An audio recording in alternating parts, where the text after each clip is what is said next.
போயிங்கோட புத்தம் புதிய prototype airplane lakh வாஷிங்டனை நோக்கி போய்கிட்டு இருக்கு. கீழே நிலத்துல 1955 gold cup boat racing event நடந்துட்டு இருக்கு. ஆல்மோஸ்ட் 2,50,000 பேர் கூடியிருக்காங்க இந்த ஈவெண்ட்டை பார்க்கறதுக்கு. இதுக்கு நடுவில் இந்த போயிங் புரோட்டோடைப்பை எடுத்துட்டு போய் இந்த ஈவெண்ட்டுக்கு மேல சிம்பிள் ஃப்ளைஓவரை பெர்ஃபார்ம் பண்ண சொல்றாங்க. பட் இந்த புரோட்டோடைப் ஏர்பிளேனை இயக்கிட்டு இருந்த டெஸ்ட் பைலட் கம்ப்ளீட்லி ஆப்போசிட்டா ஒன்று பண்றாரு. அவரு 360 டிகிரி ஒரு பேரல் ரோல் ட்ரை பண்றாரு. ஆனா ஜெட் ஏர்லைனர்ஸ் இந்த மாதிரி பேரல் ரோல் பண்றதுக்கு டிசைன் பண்ணது கிடையாது. பட் அவர் இங்க ஏதோ ஒன்று ப்ரூவ் பண்ண ட்ரை பண்றாரு. Welcome to Magnova Tamil. And இன்னைக்கு நம்ம பார்க்க போறது போயிங் 707. போயிங் இன்ட்ரடியூஸ் பண்ண முதல் ஜெட் இன்ஜின் விமானம்.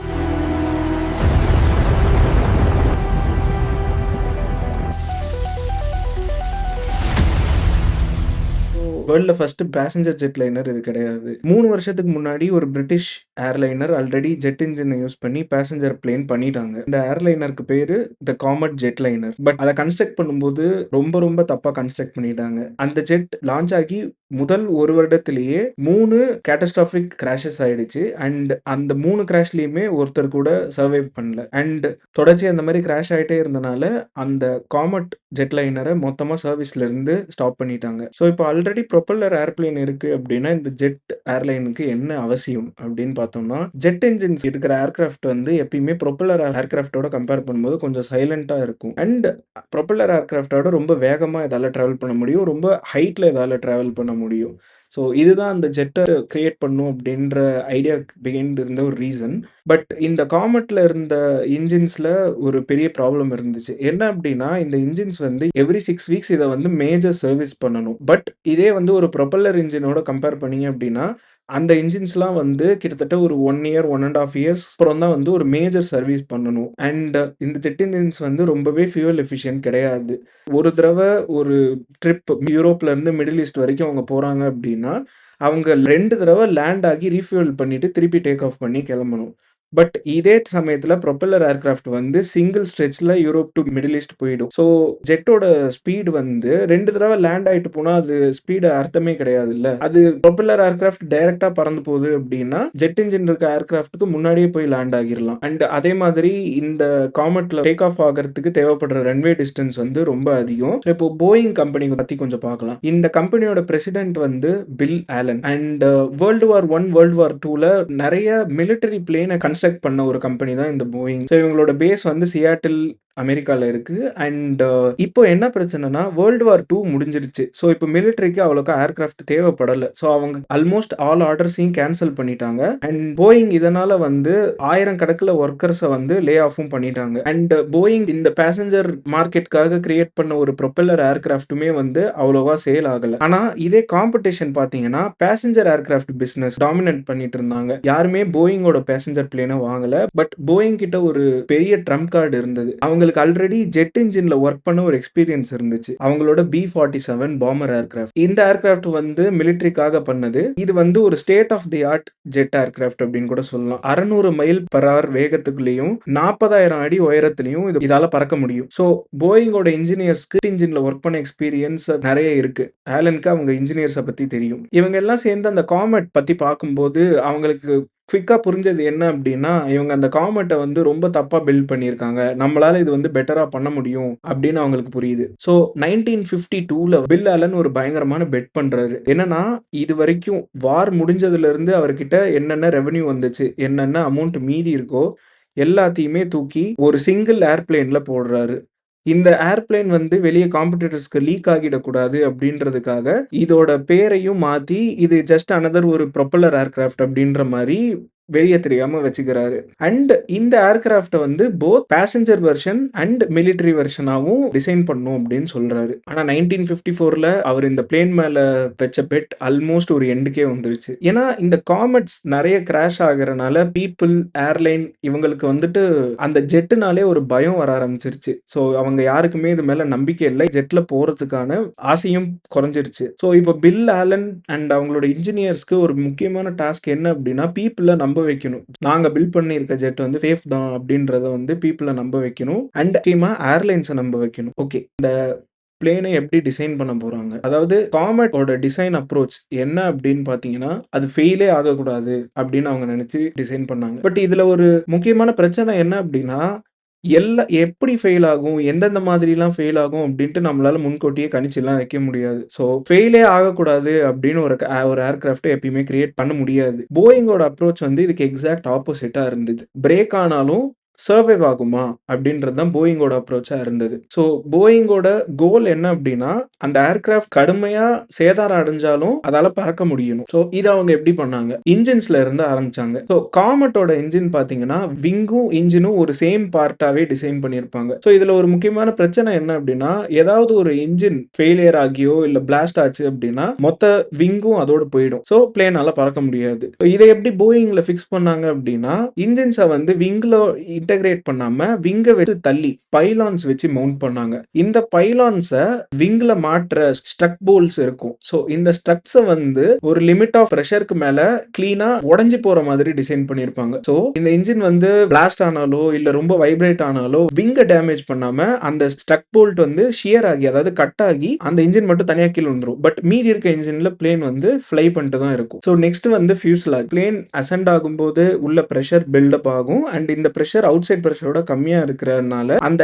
ஏர் ஃப்ரேமே வந்து அதாவது அந்த ஃபியூஸ்லாஜே வந்து எக்ஸ்பேண்ட் ஆகும். திருப்பி லேண்ட் ஆகும்போது கான்ட்ராக்ட் ஆகும். ஸோ இது மறுபடியும் ஈச் சைக்கிள்ல நடந்துட்டே இருக்கும்போது அந்த மெட்டல் இப்போ ஒரு இரும்பு எடுத்து அதை வலிச்சுட்டே இருந்தீங்கன்னா கட் ஆகிறது இல்ல. ஸோ அதே தான் இது எக்ஸ்பேண்ட் ஆகுது, கான்ட்ராக்ட் ஆகுது. ஸோ ஆஃப்டர் சர்டன் சைக்கிள் வந்து இந்த மெட்டல் வீக் ஆயிரும். பிரிட்டிஷ் இன்ஜினியர்ஸ்க்கு இது தெரிஞ்சது. பட் அவங்க வந்து இந்த ஃப்ரேமை எப்படி ஸ்ட்ரென்த் பண்றது அப்படின்னு தான் பார்த்தாங்க. பட் போயிங்கோட இன்ஜினியர்ஸ் இது நடந்தாலும் எப்படி இந்த பிளேனை வந்து கிராஷ் ஆகாம காப்பாற்ற முடியும் அப்படின்னு யோசிச்சாங்க. ஸோ பிரிட்டிஷர் யூஸ் பண்ணதை விட திக்கான ஸ்ட்ரக்சரல் மெட்டீரியல்ஸ் யூஸ் பண்ணாங்க ஃபியூசலாஜுக்கு. அதே மாதிரி ஃபியூசலாஜோட செக்ஷன்ஸ்ல வந்து ஏர் ஸ்ட்ரிப்ஸ் அப்படின்ற ஒன்று கொடுத்துருந்தாங்க. இந்த ஃப்ரேம்ல இந்த ஃபியூசலாஜ்ல வந்து ஏதாவது ஒரு கிராக் ஆகுது அப்படின்னாலுமே அந்த ஒரு ஸ்ட்ரிப்பை மட்டும்தான் அந்த டேர் ஸ்ட்ரிப் மட்டும்தான் தனியா வந்து பிளேன்ல இருந்து டிசன்டிகிரேட் ஆகி போகுமே தவிர ஃபியூசலாஜோட மற்ற பார்ட்ஸுக்கு வந்து இந்த கிராக் டெவலப் ஆகி போகாது. அண்ட் ஆப்வியஸ்லி இன்ஜின்ஸ் காமெட்டோட இன்ஜின்ஸ் சுத்தமா ஃபியூல் எஃபிஷியன்ட் கிடையாது முன்னாடி சொன்ன மாதிரி. ஸோ இவங்களுக்கு ஆனா ஆல்ரெடி இந்த B-47 பாம்பர்ல யூஸ் பண்ண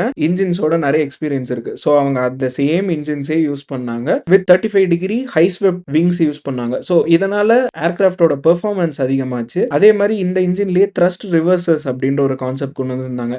என்னன்னா ஷார்ட்டான ரன்வேல லேண்ட் ஆனாலுமே ரிவர்சஸ் யூஸ் பண்ணி இந்த பிளேனை சீக்கிரமா ஸ்லோ டவுன் பண்ணிடலாம். ஸோ பிரிட்டிஷ் காமெட்ல இருந்த எல்லா ப்ராப்ளம்க்குமே வந்து போயிங் இன்ஜினியர்ஸ் கிட்ட ஆன்சர் இருந்துச்சு. அவங்க அந்த ப்ரோட்டோடைப் பில்ட் பண்ணிட்டாங்க. ஓகே, இப்போ ப்ரோட்டோடைப் கிரியேட் பண்ணிட்டாங்க. பட் இது ஏர்லைன்ஸ் கிட்ட எப்படி விற்கிறது, மக்கள் கிட்ட இதை எப்படி கொண்டு போய் சேர்த்துறது அப்படின்றது இப்போ இவங்களோட பெரிய டாஸ்க். பில் ஆலனுக்கு கண்டிப்பா இப்போ ஒரீடா தான் இருந்திருப்பாரு. ஏன்னா அவர்கிட்ட இருந்த எல்லா அமௌண்ட்டும் சொன்ன மாதிரி இந்த பிளேன்ல போட்டாரு கம்பெனியோட அமௌண்ட் ஃபுல்லாமே. ஸோ இதை ஏர்லைன்ஸ் கிட்ட காட்டுறதுக்காக அவர் இன்ஜினியர்ஸ் கிட்ட என்ன சொல்றாருன்னா, அந்த காமெட்டோட ஃபியூசலாஜ் மாதிரியே ஒரு பிரஷர் வெஷல் கிரியேட் பண்ணுங்க. அதாவது காமெட் ஒரு 30,000 ஃபீட்ல பறந்துட்டு இருக்கும்போது அந்த ஃபியூசலாஜ்குள்ள என்ன பிரஷர் இருக்குமோ அதே பிரஷர்ல நீங்க ஒரு ஃபியூசலாஜ் கிரியேட் பண்ணுங்க. அது மேல மெட்டல் பிளேட்ஸை டிராப் பண்ணலாம். ஸோ மெட்டல் பிளேட்ஸை டிராப் பண்ணும்போது ஆப்வியஸா காமெட் அந்த அளவுக்கு ஸ்ட்ரென்த் இல்ல. ஸோ அது வந்து டிஸ்இன்டகிரேட் ஆயிடும். பட் இதே டெஸ்ட்டை நம்ம ப்ரோட்டோடைப்ல பண்ணலாம் அப்படின்னும் போது அவங்களோட ப்ரோட்டோடைப் அந்த டெஸ்ட்டை பாஸ் பண்ணிருச்சு. ஸோ இந்த வீடியோலாம் எடுத்துட்டு போய் ஏர்லைன் எக்ஸிக்யூட்டிவ்ஸ் கிட்ட போட்டு காட்டுறாரு. பட் யாருமே அந்த ஒரு வீடியோவை பார்த்து மட்டும் இதை வாங்கல. அண்ட் ஆகஸ்ட் 7, 1955 அவருக்கு ஒரு பெரிய ஆப்பர்ச்சுனிட்டி மாட்டுது. இன்ஸ்டிடியூட் ஆஃப் ஏரோநாட்டிக்கல் சயின்ஸ் அப்படின்றவங்க ஒரு கான்ஃபரன்ஸ் ஹோல்ட் பண்றாங்க சியாட்டில். அதாவது போயிங்கோட ஹெட் குவார்டர்ஸ் இருக்கிற இடத்துல. அந்த ஈவெண்ட் நடக்கிறதுக்கு அப்படியே பின்னாடி பாத்தீங்கன்னா 1955 gold cup boat race event நடந்துட்டு இருக்கு. ஸோ இது வந்து one of the largest single day event up to that point. கிட்டத்தட்ட 2,50,000 மக்களுக்கு மேல அங்க கூடியிருக்காங்க. இந்த ஏர்லைன் எக்ஸிக்யூட்டிவ்ஸ் எல்லாமே வந்து அந்த கான்ஃபரன்ஸை அட்டென்ட் பண்ண வந்திருக்காங்க. ஸோ இப்போ ஆலன் வந்து சைலண்டா யார்கிட்டயுமே எதுவுமே சொல்லாம எல்லா ஏர்லைன் எக்ஸிக்யூட்டிவ்ஸையும் கூட்டு வந்து வாங்க நம்ம போட் ரேஸ் பார்க்க போலாம் அப்படின்ட்டு அங்க கூட்டு போய் நிக்க வச்சிடறாரு. ஸோ இவர் என்ன பிளான் பண்ணிருக்காரு அப்படின்னா, அவங்க கம்பெனி கன்ஸ்ட்ரக்ட் பண்ணிருக்க டேஷ் 8 ப்ரோட்டோடைப்பை இந்த எக்ஸிக்யூட்டிவ்ஸ் வெளியே நிற்கும் போது ஒரு ஃப்ளை பை, அதாவது அப்படியே அந்த வழியா அப்படி பறந்து போற மாதிரி ஒரு ஈவெண்ட் பிளான் பண்ணி இருந்திருக்காரு. ஸோ எக்ஸிக்யூட்டிவ்ஸ்ட்டு அந்த ஜெட்டை இந்த மாதிரி காட்டலாம் அப்படின்னு ஒரு பிளான் பண்ணியிருக்காரு. ஸோ அப்போ வந்து இந்த ஃபிளைட்டுக்கு சூஸ் பண்ணது போயிங்கோட சீஃப் டெஸ்ட் பைலட் டெக்ஸ் ஜான்சன் அவரோட பேரு. டெக்ஸ் ஜான்சனுக்கு மனசுக்குள்ள ஊத்திட்டே இருக்கு, சிம்பிளா ஃப்ளை ஓவர் மட்டும் பண்ணா, சிம்பிளா பறந்து போறத பார்த்தா மட்டும் ஜெட் வாங்கிடுவாங்களா அப்படின்னு அவர் யோசிச்சுட்டே வராரு. ஸோ யோசிச்சுட்டே வந்தவர் கரெக்டா அந்த ஈவெண்ட் கிட்ட வரும்போது ஒரு 360 டிகிரி பேரல் ரோல் பண்ணிட்டாரு. இதை பார்த்து பில் ஆலனுக்கு சரியான பயம் வந்துருச்சு. ஏன்னா இந்த ஜெட் இந்த பேரல் ரோல் பண்ணும்போது ஏதாவது ஒன்னு தப்பாச்சு அப்படின்னாலுமே போயிங்கோட இப்போ வரைக்கும் இருக்க ரெப்புடேஷன், அவங்களோட ஃபியூச்சர் எல்லாமே காலி ஆயிடும். பட் அந்த ஏர்கிராஃப்ட் சக்சஸ்ஃபுல்லா அந்த பேரல் ரோலை கம்ப்ளீட் பண்ணிருச்சு.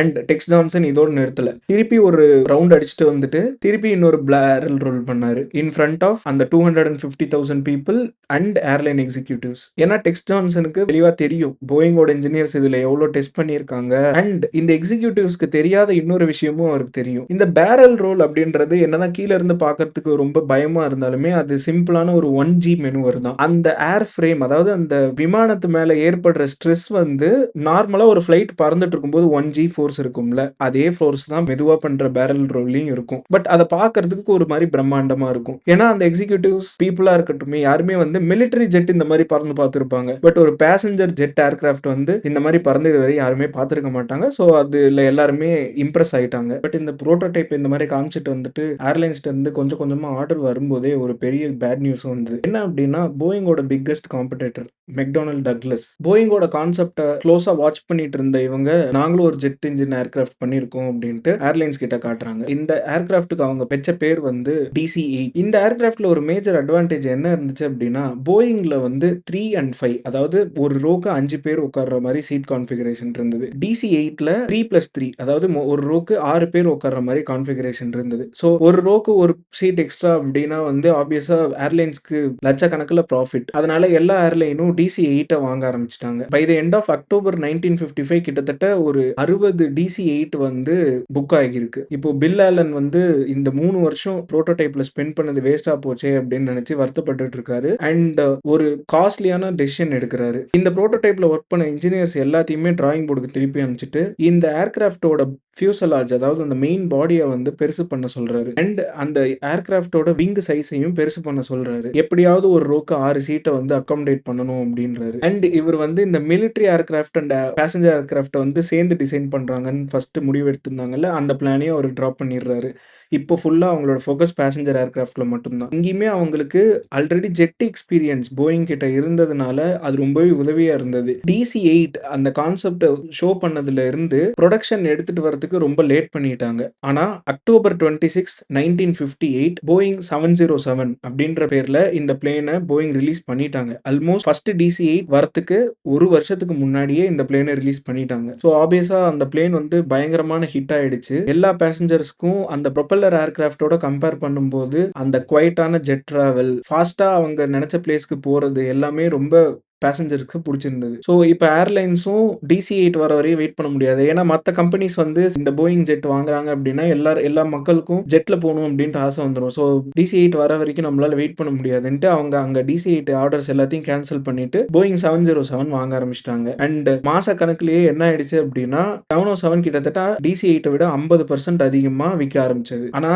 மெக்டானல்ட் டக்ளஸ் அப்படின்றது சாதாரண கம்பெனி கிடையாது. அந்த டைம்ல போயிங்கோட பெரிய கம்பெனி அவங்க. ஸோ அதை அவங்க லைட்டா எடுத்துக்கல. ஸோ கிட்டத்தட்ட அடுத்த 50 வருஷத்துக்கு இந்த ரெண்டு கம்பெனியுமே சண்டை போட்டுட்டே தான் இருப்பாங்க. போயிங் 707க்கு அப்புறமா 727, 737 அப்படின்னு 2 பிளேன் ரிலீஸ் பண்ணாங்க. டக்ளஸ் அதுக்கு DC-9 அப்படின்றத வச்சு பதிலடி கொடுத்தாங்க. அதே மாதிரி போயிங் 747 அப்படின்ற வேர்ல்ட்ஸ் லார்ஜஸ்ட் பிளேனை இன்ட்ரோடியூஸ் பண்ணாங்க. டக்ளஸ் இதுக்கு பதிலடியா DC-10 அப்படின்னு ஒரு பிளேன் லான்ச் பண்ணாங்க. பட் இந்த DC-10 வந்த சமயத்துல என்ன ஆச்சுன்னா மெக்டானல்ட் டக்ளஸ்குள்ள அது ஒரு இன்ஜினியரிங் கம்பெனி அப்படின்றது மாதிரி ப்ராஃபிட்ஸ் ட்ரிவன், அதாவது நிறைய நம்ம ப்ராஃபிட் பண்ணும் அப்படின்ற மைண்ட் செட்டுக்கு போயிடுச்சு அந்த கம்பெனி. ஸோ இதனால மெக்டானல்ட் டக்ளஸ் கடைசியா பண்ண அந்த DC-10 பிளேன்ல வந்து நிறைய ஃபேட்டலான ஃப்ளா இருந்தது அண்ட் நிறைய ஆக்சிடென்ட் ஆச்சு. அதனால The floor of the Turkish Airlines DC-10 collapsed.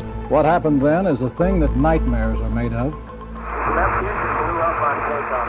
American 191 Heavy, you want to come back into what runway? இங்கிருந்து இந்த கதை ரெண்டா பிரியும். இந்த டைம்ல உலகம் ஃபுல்லா இருக்கிற ஏர்பிளேன்ஸ்ல அமெரிக்கன் பில்ட் ஏர்பிளேன் தான் 80% இருக்கு. அதாவது அமெரிக்கன் பில்ட் ஏர்பிளேன்ஸ்க்கு மார்க்கெட் ஷேர் மோர் தென் 80% இருக்கு. ஸோ இதை பார்த்த யூரோப்ல இருக்க ஏர்லைன்ஸ் வந்து வான என்ன அவங்க அப்போயிட்டு சொத்தா, எப்பயுமே அமெரிக்கன் பிளேன் மட்டும்தான் இருக்கணுமா அப்படின்ட்டு அவங்கெல்லாம் ஒன்று கூடி ஒரு ஏர்பிளேன் பண்ணாங்க. அதுக்கு பேரு ஏர்பஸ். அண்ட் இந்த DC-10 நிறைய கிராஷ் ஆனதுனால மெக்டானல்ட் டக்ளஸ் வந்து ரொம்ப சிவியரான லாஸ்க்கு போனாங்க. அண்ட் கடைசியில் போயிங்கே வந்து மெக்டானல்ட் டக்ளஸை வாங்கிட்டாங்க. அண்ட் மெக்டானல்ட் டக்ளஸை வாங்கினதுக்கு அப்புறம் போயிங்கும் இந்த இன்ஜினியரிங் ஓரியன்டா இருந்த ஒரு கம்பெனி அந்த மெக்டானல்ட் டக்ளஸ் மாதிரியே ஒரு ப்ராஃபிட் ஓரியன்டான கம்பெனியா மாறிடுச்சு. இதனால நிறைய பிரச்சனைகள் நடந்தது, நிறைய உயிர் சேதாரமும் ஆச்சு. இந்த வீடியோ பிடிச்சிருந்துச்சுன்னா லைக் பண்ணுங்க, ஷேர் பண்ணுங்க. அண்ட் அடுத்து இந்த ஏர்பஸ் அண்ட் இப்போ இருக்க போயிங்க்கு என்னாச்சு அப்படின்னு பார்க்கணும்னா சப்ஸ்கிரைப் பண்ணுங்க. Thank you.